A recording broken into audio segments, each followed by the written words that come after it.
নিঃসন্দেহে সেসব ঈমানদার মানুষরা মুক্তি পেয়ে গেছে যারা নিজেদের নামাজে বিনয়াবনত থাকে, যারা অর্থহীন বিষয় থেকে বিমুখ থাকে, যারা রীতিমতো জাকাত প্রদান করে, যারা তাদের যৌন অঙ্গসমূহের হেফাজত করে।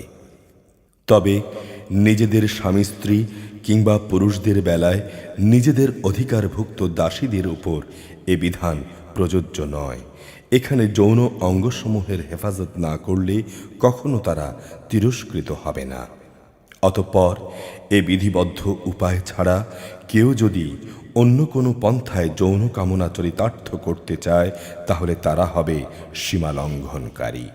যারা তাদের কাছে রক্ষিত আমানত ও অন্যদের দেয়া প্রতিশ্রুতিসমূহের হেফাজত করে, যারা নিজেদের নামাজসমূহের ব্যাপারে সমধিক যত্নবান হয়, এ লোকগুলোই হচ্ছে মূলত জমিনে আমার যথার্থ উত্তরাধিকারী। যারা হবে জান্নাতুল ফেরদাউসের উত্তরাধিকারী, তারা সেখানে চিরকাল থাকবে। আমি অবশ্যই মানুষকে মাটির সারাংশ থেকে পয়দা করেছি, অতঃপর তাকে আমি শুক্রকীট হিসেবে একটি সংরক্ষিত জায়গায় সুনির্দিষ্ট সময়ের জন্যে রেখে দিয়েছি। এরপর এ শুক্রবিন্দুকে আমি এক ফোঁটা জমাট রক্তে পরিণত করি, অতঃপর এ জমাট রক্তকে মাংসপিণ্ডে পরিণত করি। কিছুদিন পর এ পিণ্ডকে অস্থি পাঁজরে পরিণত করি। তারপর এক সময় এ অস্থি পাঁজরকে আমি গোশতের পোশাক পরিয়ে দেই। অতঃপর বানানোর প্রক্রিয়া শেষ করে আমি তাকে সম্পূর্ণ ভিন্ন এক সৃষ্টি পূর্ণাঙ্গ মানুষ পয়দা করি। আল্লাহ তাআলা কত উত্তম সৃষ্টিকর্তা, কত নিপুণ তাঁর সৃষ্টি। এরপর এক সময় তোমরা অবশ্যই মৃত্যু মুখে পতিত হবে। তারপর কিয়ামতের দিন তোমরা অবশ্যই পুনরুত্থিত হবে। আমি তোমাদের উপর 7 আসমান বানিয়েছি। আমি কখনো আমার সৃষ্টি সম্পর্কে উদাসীন নই। আমি আসমান থেকে পরিমাণ মতো পানি বর্ষণ করেছি এবং সে পানি জমিনে সংরক্ষণ করে রেখেছি। আবার সেখান থেকে তা উড়িয়ে নিয়ে যাবার ব্যাপারেও আমি সম্পূর্ণ ক্ষমতাবান। তারপর সংরক্ষিত সেই পানি দিয়ে আমি তোমাদের জন্য খেজুর ও আঙুরের বাগান সৃষ্টি করি। তোমাদের জন্য তাতে প্রচুর ফল পাকড়াও উৎপাদিত হয়, আর তা থেকে তোমরা পর্যাপ্ত আহার গ্রহণ করো। সিনাই পাহাড়ে তেলের উপাদান নিয়ে এক প্রকার গাছ জন্মলাভ করে। খাদ্য গ্রহণকারীদের জন্য তা ব্যঞ্জন হিসেবেও ব্যবহৃত হয়। অবশ্যই তোমাদের জন্য চতুষ্পদ জন্তুর মাঝে প্রচুর শিক্ষণীয় বিষয় রয়েছে। তার পেটের ভেতরে দুধের যা কিছু আছে তা থেকে আমি তোমাদের পান করাই। এছাড়াও তোমাদের জন্য তাতে অনেক উপকারিতা রয়েছে। তার গোশত থেকে তোমরা তো আহারও গ্রহণ করো। আবার কিছু আছে তার উপর তোমরা আরোহণ করো। অবশ্য নৌযানেও তোমাদের মাঝে মাঝে আরোহণ করানো হয়। আমি নূহকে তার জাতির কাছে হেদায়েত নিয়ে পাঠিয়েছিলাম। সে তাদের বলল, হে আমার জাতি, তোমরা ইবাদত করো একমাত্র আল্লাহ তাআলার। তিনি ছাড়া তোমাদের অন্য কোনো মাবুদ নেই। তোমরা কি তাঁকে ভয় করবে না?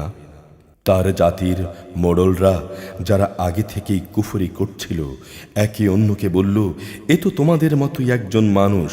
আসলে এ ব্যক্তি তোমাদের উপর নেতৃত্ব করতে চায়। আল্লাহ তাআলা যদি নবী পাঠাতেই চাইতেন তাহলে ফেরেশতাদেরই নবী করে পাঠাতেন। আমরা তো এমন কোনো ঘটনা আমাদের পূর্বপুরুষদের জামানায়ও ঘটেছে বলে শুনিনি। এ এমন একজন মানুষ যার মধ্যে মনে হয় কিছু পাগলামি এসে গেছে। তোমরা তার কথায় কান দিও না, বরং এর ব্যাপারে কয়টা নির্দিষ্ট দিন পর্যন্ত অপেক্ষা করো। নূহ বলল, হে আমার রব, এরা যেহেতু আমাকে মিথ্যা সাব্যস্ত করল, তুমি তাই তাদের মোকাবেলায় আমাকে সাহায্য করো। অতঃপর আমি তার কাছে এই মর্মে ওহী পাঠালাম যে, তুমি আমার তত্ত্বাবধানে আমারই ওহী অনুযায়ী একটি নৌকা প্রস্তুত করো।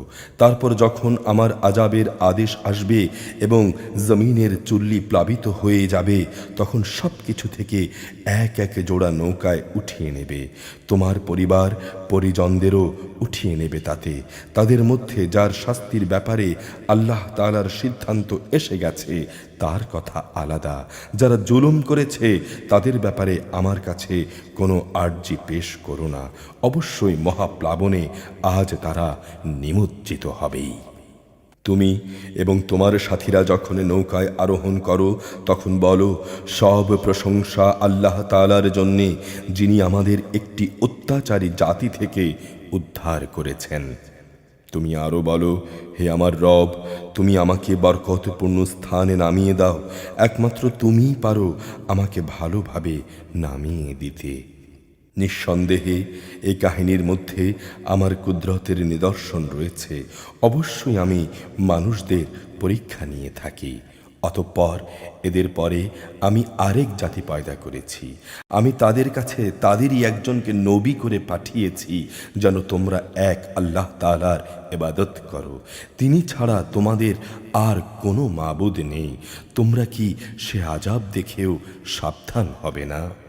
এর জবাবে তার জাতির নেতৃস্থানীয় লোকেরা, যারা আল্লাহকে অস্বীকার করেছে, মিথ্যা সাব্যস্ত করেছে, পরকালে আল্লাহ তাআলার সাথে সাক্ষাতের বিষয়টিকেও সর্বোপরি যাদের আমি দুনিয়ার জীবনে প্রচুর ভোগ সামগ্রী দিয়ে রেখেছিলাম, তারা বলল, এ ব্যক্তিটি তো তোমাদের মতো একজন মানুষ ছাড়া অন্য কিচ্ছু নয়। তোমরা যা খাও সেও তা খায়, তোমরা যা কিছু পান করো সেও তা পান করে। তোমরা যদি তোমাদেরই মতো একজন মানুষকে নবী হিসেবে মেনে চলো, তাহলে তোমরা অবশ্যই ক্ষতিগ্রস্ত হবে। এ ব্যক্তিটি কি তোমাদের সাথে এই ওয়াদা করছে যে তোমরা যখন মরে যাবে, যখন তোমরা মাটি ও হাড্ডিতে পরিণত হয়ে যাবে, তখন তোমাদের সবাইকে কবর থেকে আবার উঠিয়ে আনা হবে? আসলে তোমাদের সাথে যে বিষয়ের ওয়াদা করা হচ্ছে তা অসম্ভব, অসম্ভব। তারা বলল, কিসের আবার পুনরুত্থান? দুনিয়ার জীবনই হচ্ছে আমাদের একমাত্র জীবন। আমরা এখানে মরব, এখানেই বাঁচব, আমাদের কখনোই পুনরুত্থিত করা হবে না। নবুয়াতের দাবিদার এ ব্যক্তিটি আল্লাহর উপরই মিথ্যা অপবাদ দিচ্ছে। আমরা তার উপর ঈমান আনব না। সে আল্লাহ তাআলাকে বলল, হে আমার রব, এরা যেহেতু আমাকে মিথ্যা প্রতিপন্ন করছে, তাই তুমি আমাকে সাহায্য করো। আল্লাহ তাআলা বললেন, অচিরেই এরা নিজেদের কর্মকাণ্ডের জন্যে অনুতপ্ত হবে। অতঃপর একদিন এক মহাতাণ্ডব এসে তাদের উপর আঘাত হানল এবং আমি তাদের সবাইকে তরঙ্গ তাড়িত আবর্জনার স্তূপ সদৃশ বস্তুতে পরিণত করে দিলাম। জালেম সম্প্রদায়ের উপর আল্লাহর গজব নাজিল হোক।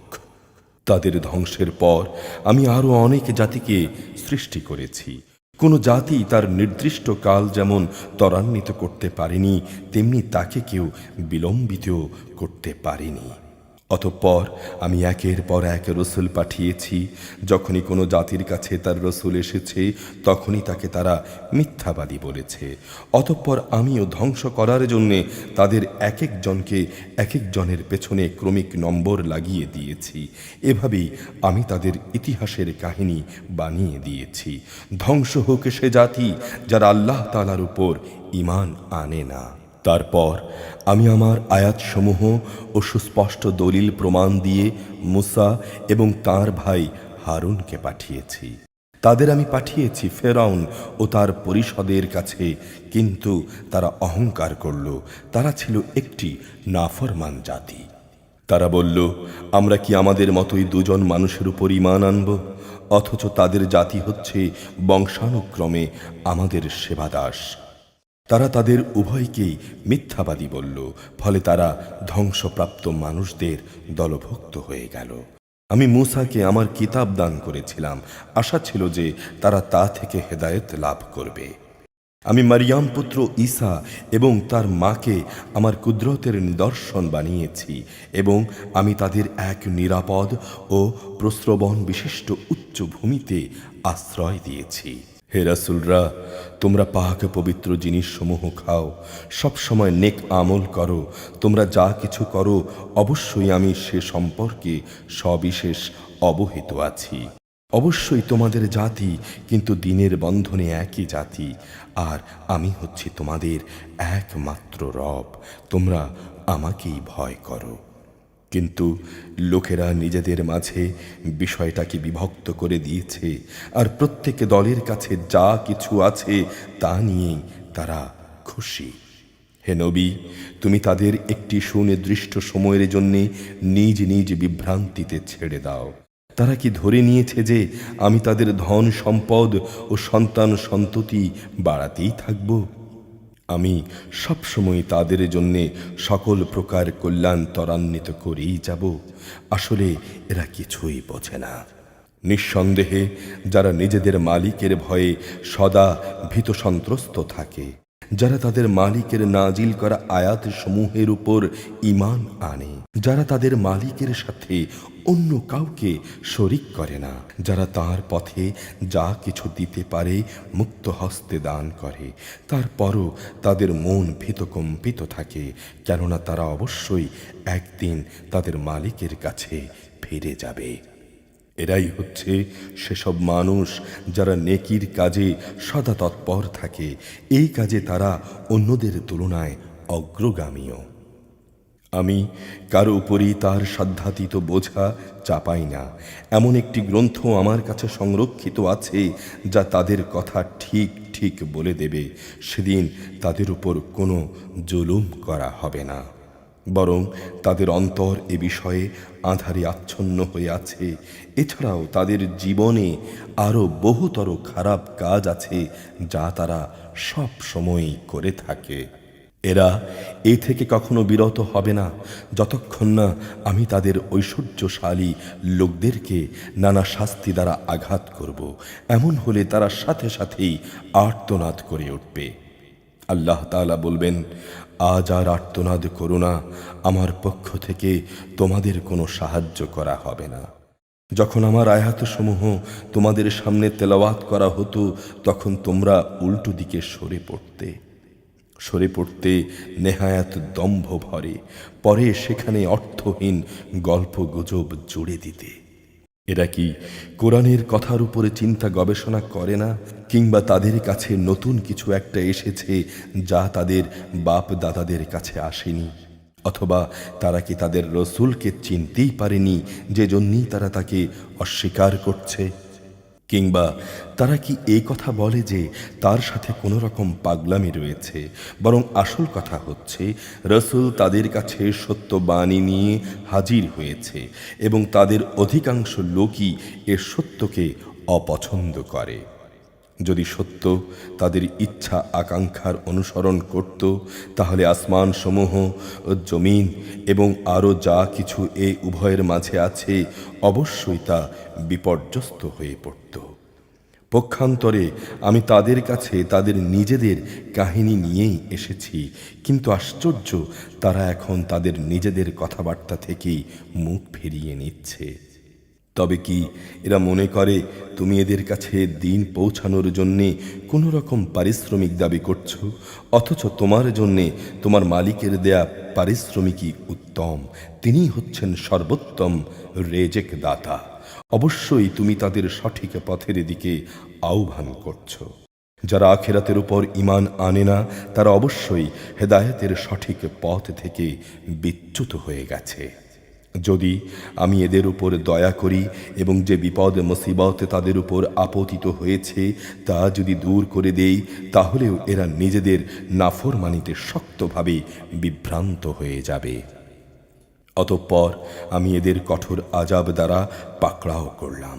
তারপরও এরা নিজেদের মালিকের প্রতি নত হলো না এবং কাতর প্রার্থনা পর্যন্ত আমার কাছে পেশ করল না। এমন করতে করতে যেদিন সত্যি সত্যি আমি এদের উপর কঠোর আযাবের দুয়ার খুলে দেব, তখন তুমি দেখবে এরা তাতে কত হতাশ হয়ে পড়বে। তিনিই আল্লাহ তাআলা, যিনি তোমাদের শোনার জন্যে কান, দেখার জন্যে চোখ, চিন্তা গবেষণার জন্যে মন দিয়েছেন, কিন্তু তোমাদের খুব অল্পই এসব দানের শুকর আদায় করে। তিনি তোমাদের বংশ বিস্তার করে জমিনে ছড়িয়ে রেখেছেন। একদিন তোমাদের সবাইকে তাঁর কাছেই একত্রিত করা হবে। তিনিই আল্লাহ, যিনি তোমাদের জীবন দান করেন, তিনিই তোমাদের মৃত্যু ঘটান। রাত দিনের আবর্তনও তার ইচ্ছায় সংঘটিত হয়। এসব দেখেও তোমরা কি সত্য অনুধাবন করবে না? নবীদের সামনে এরাও কিন্তু সে ধরনের অর্থহীন কথাই বলে, যেমনি করে তাদের আগের লোকেরা বলেছে। তারা বলেছে, আমরা যখন মরে যাব, আমরা যখন মাটি ও হাড্ডিতে পরিণত হয়ে যাব, তখনও কি আমরা পুনরুত্থিত হব? তারা আরও বলেছে এভাবে, আমাদের ও আমাদের পূর্ববর্তী লোকদেরও পুনরুত্থানের এই ওয়াদা দেয়া হয়েছে। মৃত্যুর পর আবার জীবন লাভের এই কথাগুলো আসলে অতীত দিনের উপকথা ব্যতীত আর কিছুই নয়। হে নবী, এদের জিজ্ঞেস করো, এ জমিনে এবং জমিনের মাঝে যা কিছু সৃষ্টি আছে তা কার মালিকানাধীন? বলো, যদি তোমরা জানো। ওরা বলবে, হ্যাঁ, সব কিছুই আল্লাহর। তুমি বলো, এরপরও তোমরা কি উপদেশ গ্রহণ করবে না? তুমি এদের জিজ্ঞেস করো, এ 7 আসমানের রব কে? মহান আরশের অধিপতি বা কে? ওরা বলবে, এ সব কিছুই আল্লাহর। তুমি বলো, তারপরও কি তোমরা আল্লাহকে ভয় করবে না? তুমি জিজ্ঞেস করো, যদি তোমরা সত্যি সত্যি জানো, তাহলে বলো, কার হাতে রয়েছে আসমান জমিন সব কিছুর একক সার্বভৌমত্ব? হ্যাঁ, তিনিই সবাইকে আশ্রয় দেন, কিন্তু তার উপর কারো আশ্রয় চলে না। ওরা বলবে, হ্যাঁ, মহান আল্লাহ তাআলা। তুমি বলো, তাহলে কোন দিক থেকে তোমাদের উপর জাদু করা হচ্ছে? আমি তো বরং এই সত্য কথাটি এদের কাছে নিয়ে এসেছিলাম। এরা অবশ্যই মিথ্যেবাদী। আল্লাহ তাআলা কাউকেই সন্তান হিসেবে গ্রহণ করেননি, না তার সাথে অন্য কোনো মাবুদ রয়েছে। যদি তার সাথে অন্য কোনো মাবুদ থাকত, তাহলে প্রত্যেক মাবুদ নিজ নিজ সৃষ্টি নিয়ে চলে যেত এবং এ মাবুদরা একে অন্যের উপর প্রাধান্য বিস্তার করতে চাইত। এরা আল্লাহ তাআলা সম্পর্কে যা বলে তিনি তা থেকে অনেক পবিত্র ও মহান। দৃশ্য অদৃশ্য, জানা অজানা সব কিছুর সম্মুখে ওয়াকিফ আল তিনি। এরা আল্লাহ তাআলার সাথে অন্যদের যেভাবে শরিক করে, তিনি সে থেকে অনেকে পবিত্র, অনেকে মহান। হে নবী, তুমি বলো, হে আমার রব, যে আযাবের ওয়াদা এ কাফেরদের সাথে করা হচ্ছে, তা যদি তুমি আমাকে দেখাতেই চাও, তাহলে হে আমার রব, তুমি আমাকে জালেম সম্প্রদায়ের মধ্যে শামিল করে এ আযাব প্রত্যক্ষ করায়ও না। হে নবী, আমি তাদের কাছে যে আযাবের ওয়াদা করেছি তা অবশ্যই তোমাকে দেখাতে সক্ষম। হে নবী, কেউ খারাপ ব্যবহার করলে তুমি এমন পন্থায় তা দূর করার চেষ্টা করো যা হবে নিতান্ত উত্তম পন্থা। আমি ভালো করেই জানি ওরা তোমার ব্যাপারে কি বলে। হে নবী, তুমি বলো, হে আমার রব, শয়তানদের যাবতীয় ওয়াসওয়াসা থেকে আমি তোমার আশ্রয় চাই। হে আমার রব, আমি এ থেকেও তোমার আশ্রয় চাই যে শয়তান আমার ধারে কাছে ঘেঁষবে। এমনকি এ অবস্থায় যখন এদের কারো মৃত্যু এসে হাজির হবে, তখন সে বলবে, হে আমার রব, তুমি আমাকে আরেকবার পৃথিবীতে ফেরত পাঠাও, যাতে করে সেখানে গিয়ে এমন কিছু নেক কাজ আমি করে আসতে পারি যা আমি আগে ছেড়ে এসেছি। তখন বলা হবে, না, তার কখনো হবার নয়।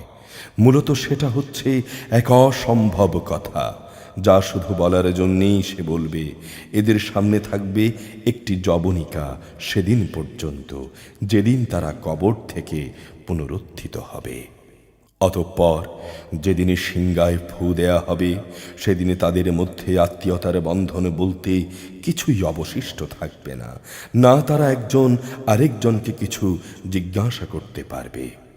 সেদিন যাদের নেকির পাল্লা ভারী হবে, তারাই হবে সেসব সৌভাগ্যবান মানুষ যারা মুক্তিপ্রাপ্ত। আর যাদের নেকির পাল্লা হালকা হবে, তারা হবে সেসব ব্যর্থ মানুষ যারা নিজেদের জীবনকে মিথ্যার পেছনে বিনষ্ট করে দিয়েছে। তারা জাহান্নামে থাকবে চিরকাল। জাহান্নামের আগুন তাদের মুখমণ্ডলে জ্বালিয়ে দেবে, তাতে তাদের চেহারা জ্বলে বিভৎস হয়ে যাবে। তাদের জিজ্ঞাসা করা হবে, এমন অবস্থা কি হয়নি যে আমার আয়াতসমূহ তোমার সামনে পড়ে শোনানো হয়েছিল এবং তোমরা তা অস্বীকার করেছিলে? তারা বলবে, হে আমার রব, আমাদের দুর্ভাগ্য আমাদের চারদিক থেকে ঘিরে ধরেছিল এবং নিশ্চয়ই আমরা ছিলাম গোমরাহ সম্প্রদায়। হে আমার রব, তুমি আমাদের এই আগুন থেকে বের করে নাও। আমরা যদি দ্বিতীয়বারও দুনিয়ায় ফিরে গিয়ে সীমা লঙ্ঘন করি, তাহলে অবশ্যই আমরা জালেম হিসেবে পরিগণিত হব। আল্লাহ তাআলা বলবেন, তোমরা অপমানিত হয়ে সেখানে পড়ে থাকো, আজ কোনো কথাই তোমরা আমাকে বলো না। অবশ্যই আমার বান্দাদের মধ্যে একদল আছে যারা বলে, হে আমাদের রব, আমরা তোমার উপর ঈমান এনেছি, অতঃপর তুমি আমাদের দোষ ত্রুটিসমূহ মাফ করে দাও, তুমি আমাদের উপর দয়া করো, তুমি হচ্ছ সর্বোত্তম দয়ালু। তোমরা এ লোকদেরই উপহাসের বস্তু বানিয়ে রেখেছিলে, এমনকি তা তোমাদের আমার স্মরণ পর্যন্ত ভুলিয়ে দিয়েছে, আর তোমরা তো তাদের নিয়ে হাসি তামাশাই করতে। তাদের এ ধৈর্যের কারণেই আজ আমি তাদের এই প্রতিফল দিলাম। মূলত তারাই হচ্ছে সত্যিকার সফল মানুষ। আল্লাহ তাআলা বলবেন, বলো, তোমরা পৃথিবীতে কত বছর কাটিয়ে এসেছো? তারা বলবে, আমরা সেখানে অবস্থান করেছিলাম একদিন কিংবা একদিনের কিছু অংশ। তুমি তাদের কাছে জিজ্ঞাসা করো যারা হিসাব রেখেছে। আল্লাহ তাআলা বলবেন, আসলে তোমরা পৃথিবীতে খুব সামান্য সময়ই কাটিয়ে এসেছো। কত ভালো হতো যদি তোমরা এই কথাটা জানতে। তোমরা কি সত্যি সত্যি এটা ধরে নিয়েছিলে যে আমি তোমাদের এমনি অনর্থক পয়দা করেছি এবং তোমাদের কখনোই আমার কাছে একত্রিত করা হবে না? না, তা কখনো নয়। মহিমান্বিত আল্লাহ তাআলা, তিনিই সব কিছুর যথার্থ রব। তিনি ছাড়া আর কোনো মাবুদ নেই। সম্মানিত আরশের একক অধিপতি তিনি। যে ব্যক্তি আল্লাহ তাআলাকে বাদ দিয়ে অন্য কোনো মাবুদকে ডাকে, তার কাছে যার কোনো রকম দলিল প্রমাণ নেই, সে যেন জেনে রাখে তার হিসাব তার মালিকের কাছে যথার্থই মজুদ আছে। সেদিন তারা কোনো অবস্থায় সফল কাম হবে না যারা তাকে অস্বীকার করেছে। হে নবী, তুমি বলো, হে আমার রব, তুমি আমায় ক্ষমা করো এবং তুমি হচ্ছ দয়ালুদের মধ্যে সর্বোত্তম দয়ালু।